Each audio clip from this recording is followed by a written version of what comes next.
Ya, kita berjumpa lagi di Parlemen Update untuk kali ini dan saya sudah bersama dengan salah satu anggota Komisi D DPRD Kota Makassar dari Partai Hanura, Bapak Muhlis Misbah. Assalamualaikum, Pak. Waalaikumsalam warahmatullahi wabarakatuh. Terima kasih banyak, Pak, sudah hadir. Sama-sama. Beliau sangat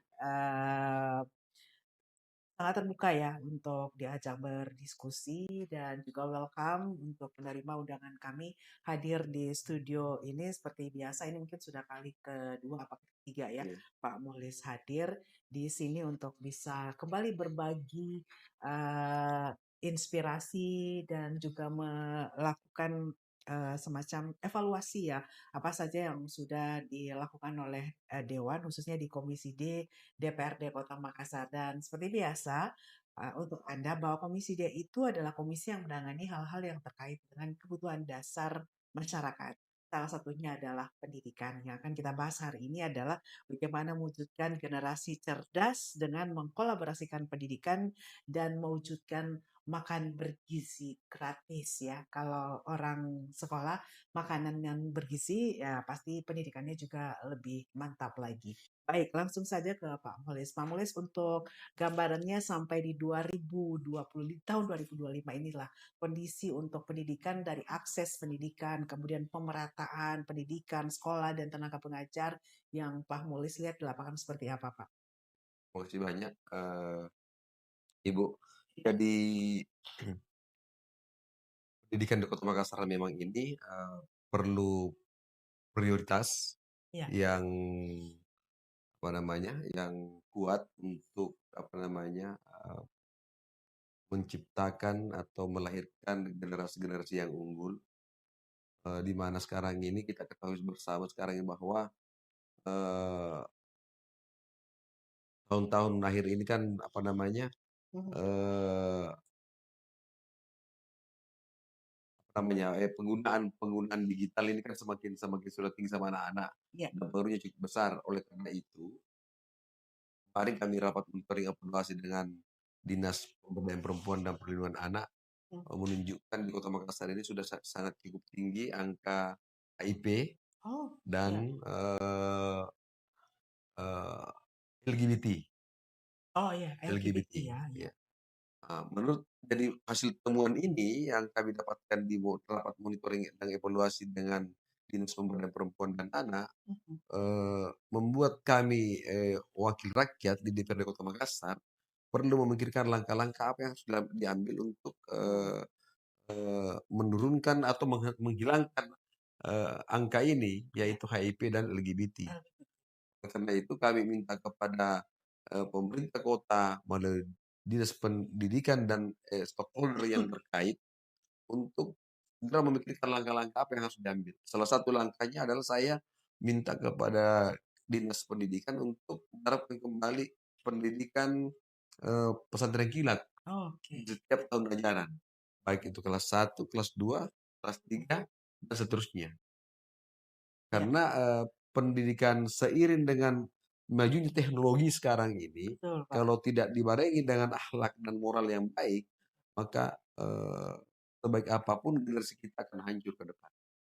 Itu, Bu. Ya, Ya. identifikasi tentang fenomena HIV dan LGBT ya, lesbian, gay, dan biseksual di kalangan di tingkat pendidikan dasar loh ini ya Pak ya, SD, SMP, pendidikan Yang dasar, temuan kami dapatkan itu di SMP, SMA. SMP, SMA. Iya, Ini iya. tentu sangat memprihatinkan ya Pak. Ini menurut Pak Mulis karena apa ya fenomena ini marak sekarang di Ya Kota itulah saya Makassar? bilang tadi, salah satu faktor yang menyebabkan seperti itu adanya eh, apa namanya Digitalisasi. digitalisasi yang begitu mudah diakses. Yang Mhm. kedua, turunnya moralitas dan akhlak Ya. anak didik kita.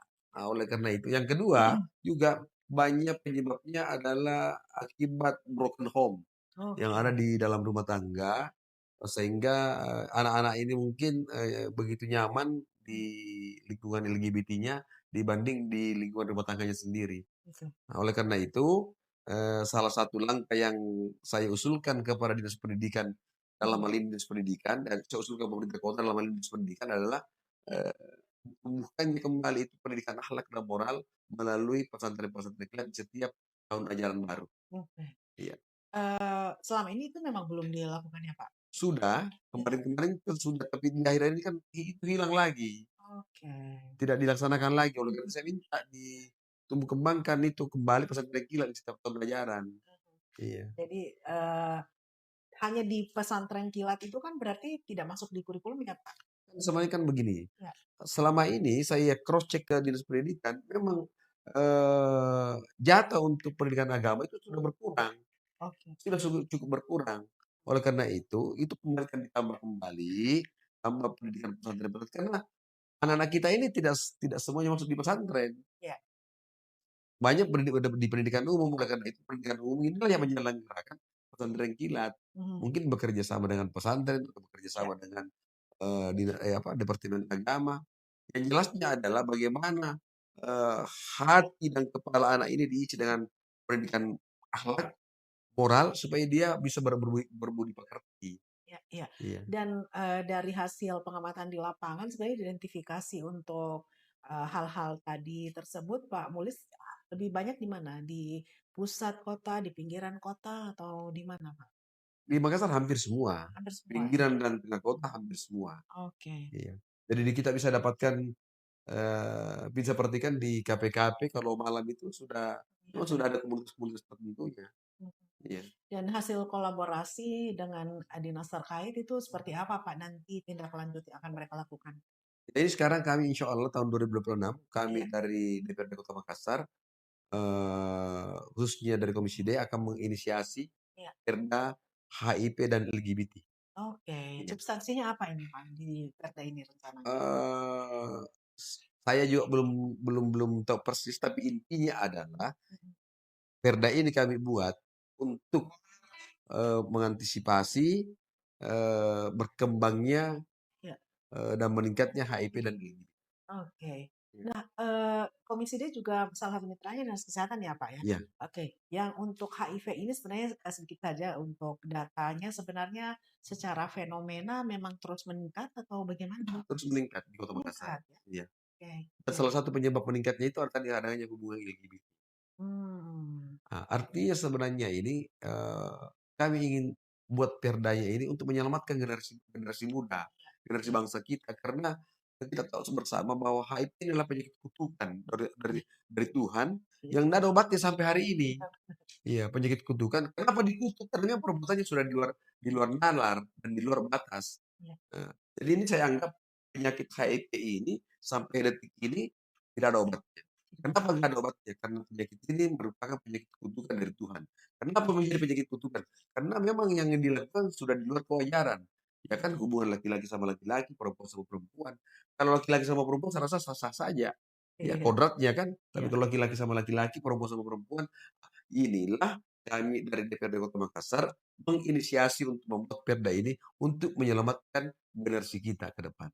Oke, Ya. jadi nanti Baik dunia maupun akhirat kita selamatkan tapi dia. secara teknis ini masih akan dibicarakan lebih lanjut ya, Pak, pointers atau item-item yang akan nanti masuk dalam Perda ini ya? Iya, 2026. 2026 Heeh, ya? di anggaran 2026. Oke. Nah, sebenarnya selama ini kalau dari kolaborasi ataupun di komunikasi ya maksud saya dengan Dinas Pendidikan, pembentukan-pembentukan karakter itu selain nanti akan dimaksimalkan di pesantren kilat, sebenarnya, seperti apa Pak, kualitasnya sekolah? Sudah mulai menurun kah, berkurang kah, atau seperti apa Pak Mas? Yang tadi itu saya katakan tadi bahwa pendidikan agama di sekolah-sekolah selama ini itu dikurangi jamnya, Oh, oke. dikurangi porsinya. Itu saja yang kemarin sudah cukup besar, Iya. kan kenapa? Lain dulu, lain sekarang. Iya. Dulu digitalisasi belum belum terlalu maksimal, sekarang ini apa yang tidak bisa diakses, Mhm. ya kan? Sudah ada TikTok, sudah ada YouTube, sudah semua tanpa batas, ya kan? Jadi memang salah satunya jalan untuk menyelamatkan energi bangsa bukan cuma dari faktor makanan, tapi dari faktor moral dan akhlak. Iya. Iya. Pengurangan pendidikan agama itu karena apa Pak? Ya, Pengurangan porsi pendidikan agama di sekolah-sekolah ini karena apa, Pak? ya itu tadi perintah dari pusat kan. Oh, oke. Tapi meskipun itu perintah dari pusat, kalau Mahkamah Katolik tidak melaksanakan kan, kita bisa tetap porsikan seperti Iya. misalnya di pesantren-pesantren. Hmm. Iya. Iya iya iya. Jadi Saya sampai hari ini saya genjot untuk memperjuangkan itu. Tambah deh jam jam pelajaran agama, mmm, tambahkan lagi pesantren kilat di setiap tahun penerimaan siswa baru dan mhm, murid baru, supaya betul-betul ini anak-anak bisi aja moral dan akhlak itu belum tentu bisa selamat, apalagi kalau tidak. iya.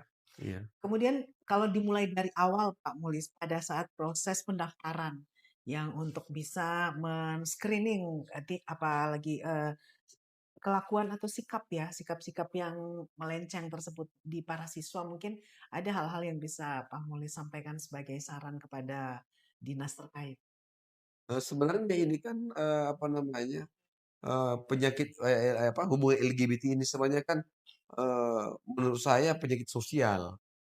Iya Hampir tidak bisa dideteksi dini, ya kan. Itu semua karena mungkin anak-anak masuk sekolah itu normal-normal saja, setelah sekolah mungkin bergaul dengan, iya LGBT itu, baru dia terjangkit. Kan menurut saya kayak seperti menular ini penyakit ini. iya. Ya. Atau mungkin karena kurangnya juga wadah Pak, wadah-wadah untuk penyaluran, eee, apa ya, penyaluran skill dari para siswa di luar jam sekolah mungkin Pak? Sebenarnya menurut saya, wadah yang sudah disiapkan pemerintah itu sudah cukup banyak. Contoh misalnya, Iya apa namanya, ekstrakurikuler kan, iya ada pramuka, ada karate, iya ada voli, ada basket, sekarang ada padel misalnya kan. Sudah banyak sekali. Memang sebenarnya anak-anak lebih condong sekarang ini ngumpul di kafe, nggak punya kegiatan, seperti itu. iya, Jadi menurut saya memang yang perlu diberikan pemahaman ini memang nggak ada jalan lain, agama harus turun turun ke iya, bawah untuk memberikan pemahaman. oke. Nah menurut Kang Mulis sendiri, sejauh mana pesantren kilat ini bisa beradaptasi ya dengan kebutuhan ada saat ini? Kalau saya Bu, karena Iya kan saya ini bisa, eee, mengenal begitu baik mana, eee, perbuatan baik, mana perbuatan tidak baik, karena iya itu pendidikan agama. iya, Lagi pendidikan agama. Oleh karena itu, pesantren kilat merupakan salah satu metode, iya, meskipun bukan salah satu itu, bukan semua bukan satu-satunya ya? difokus ke situ. Iya Salah satu metode iya, untuk memberikan, bekal ilmu, bekal, moral, bekal akhlak iya, kepada anak-anak. Karena, anak-anak kita diumumkan nggak ada pesantrennya, nggak ada bukan nggak mhm, porsi agamanya kan kurang. Jadi di pesantren itu, pesantren kilat namanya itu kesempatan memberikan, bekal-bekal moral dan akhlak dan mhm, ilmu pendidikan agama dalam dalam pemikiran hati dan pikirannya anak-anak, anak-anak oke. kita. Jadi, Pak Mulis sendiri melihat, seberapa besar keberadaan dari pesantren kilat ini bisa mendorong hal itu? Saya rasa cukup besar. Besar Iya, ya? Oke, jadi memang perlu harus dilakukan ya iya, Pak, dan salah satu dukungan dari DPRD adalah nanti mendorong adanya perda ya, iya, terkait hal ini. Pesantren kilat itu akan dimasukkan dalam perda ini maksudnya Pak? enggak. Jadi Iya. yang dimaksudkan dalam Perda itu adalah, mungkin pencegahan HIV dan LGBT. Iya. Oke. Kalau pesantren itu kami, sarankan saja kepada pemerintah kota Ya, melalui dinas pendidikannya. oke. Mmm. Ya, sepengetahuan saya di zaman dulu itu setiap sebelum masuk sekolah kan ada pesantren kilat tuh di Iya, bulan Ramadan ya itu Pak? sempat dihilangkan. Oh, Mmm. oke. Iya iya Sempat iya. dihilangkan. Biasanya itu di bulan Ramadan ya, Iya tapi sekarang Ramadan diliburkan. iya. Diliburkan sebulan ya untuk, anak-anak SD. Bayangkan aja Bu, ini Iya kami, edukasi anak-anak LGBT. iya Kami beberapa ambil sampel, bukan kami, apa namanya, dari Dinas Pemberdayaan Perempuan dan Anak. Ambil edukasi anak-anak yang terlibat, LGBT ditanya, mereka memang Islam tapi nggak sholat. mhm. Ditanya sholat subuh berapa? 3 rakaat. Sholat maghrib berapa? 4 rakaat. Mereka memang nggak sholat. Iya Nah, jadi saya bisa pastikan iya, bahwa orang yang terlibat dalam LGBT itu karena kurangnya pemahaman agama. mmm. Nah, peran keluarga sendiri menurut kamu di sini Nah, di itulah saya mana? bilang tadi, Iya, bahwa peran keluarga di sini sebenarnya sudah hampir tidak ada karena mungkin juga di rumah tangganya sudah broken home. oh oke, iya, Jadi oleh karena itu, meskipun, kami mau nampakkan bahwa meskipun keluarga Anda broken home, mmm, tapi ini loh pendidikan agama yang benar, iya, bisa menyelamatkan masa depanmu, yang bisa menyelamatkan generasimu. mhm, Oh, kalau memang masa lalumu tidak bagus, iya, masa depanmu belum tentu tidak bagus. Jadi kita edukasi itu anak-anak bahwa masa lalumu bisa hancur, tapi masa depanmu masih tetap terbuka. ya kan. Dengan adanya edukasi-edukasi pesantren, edukasi-edukasi, apa namanya, pendidikan akhlak dan itu harus diyakini. Iya, Supaya anak-anak tidak terbawa searus dengan kehidupan masa lalu orang tuanya misalnya, mhm. ya kan. Tapi itu sangat memungkinkan untuk diterapkan di sekolah-sekolah di luar sekolah agama, Pak, menurut Pak Muhlis? Memungkinkan sekali seperti sekolah umum kan, Iya, sekolah yang umum. ada kampus sendiri kilat mungkin pada 3 hari, 4 hari. Di situ anak-anak diajari sholat, di situ anak-anak diajari, banyaklah karena saya pernah merasakan hal itu. Iya, benar, Pak. Iya, saya pernah merasakan hal itu. Karena kesimpulan daripada HIP dengan LGBT ini, Bu, Mmm, karena bergaulan bebas kenapa bisa bergaul bebas? Karena tidak ada moral dan akhlak. Iya, kenapa? Bergaul terciptalah penyakit namanya HIV.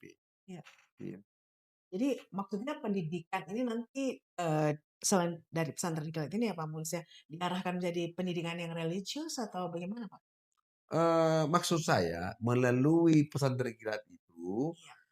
anak-anak anak-anak kami kita edukasi untuk memberikan pengetahuan tentang moral dan akhlak pendidikan agama. Oke, Iya. jadi para siswanya bisa lebih berkarakter Islami Dan begitu ya, memang Pak, ya? lebih mengenal Islam. Iya, Islam, ya. ajaran Islam sesungguhnya. Ya, dan itu, sebenarnya bukan sesuatu yang sulit karena sudah pernah dilakukan tapi Iya. dihilangkan gitu ya, Pak. Nah, tanggapan dari Dinas Pendidikan sendiri bagaimana, Pak? Dinas pendidikan kemarin sempat saya waktunya, rapat monitoring evaluasi. Iya, Sekarang ini ada setiap penambahan 1 jam berapa itu apa, ada istilahnya itu, tapi saya belum paham. Tapi saya bilang intinya adalah memberikan, pendidikan akhlak dan moral agama kepada anak-anak, itu aja intinya. oke. Iya, Artinya itu bisa dilakukan ya, Pak, iya, ya? Di mungkin waktu-waktu ke depan apalagi akan nanti ditunjang dengan adanya aturan khusus mengenai hal ini ya, meskipun tidak mengatur tentang pesantren kilatnya, tapi lebih mendorong bagaimana siswa-siswa di tingkatan sekolah dasar itu bisa berkarakter. Ya, tadi menurut Pak Mukhlis dan tidak lebih cepat terjebak ya dengan ancaman digitalisasi. Nah, Pak, hubungannya dari berkarakter, kemudian religius dengan makanan bergizi itu adakah Pak Mukhlis melihat? sebenarnya secara langsung menurut saya tidak ada. Nggak ada. Secara langsung tidak ada, tapi secara tidak langsung mungkin ada. Hmm, Karena, apa namanya, anak-anak diberikan makanan bergizi, ya, yaitu untuk mengharapkan generasi emas dan unggul di tahun 45. 2045. Ya, Tapi kita bicara tentang MBG, makanan ya, bergizi, eee, jujur, kan orang bisa berpendapat, ya. saya sangat setuju dengan program Bapak Presiden Prabowo. Melalui MBG makanan gratis. Cuman menurut saya, perlu disempurnakan. Mhm. Dari sisi apanya, Pak? Yang pertama adalah, yang perlu disempurnakan adalah sasarannya. Oke.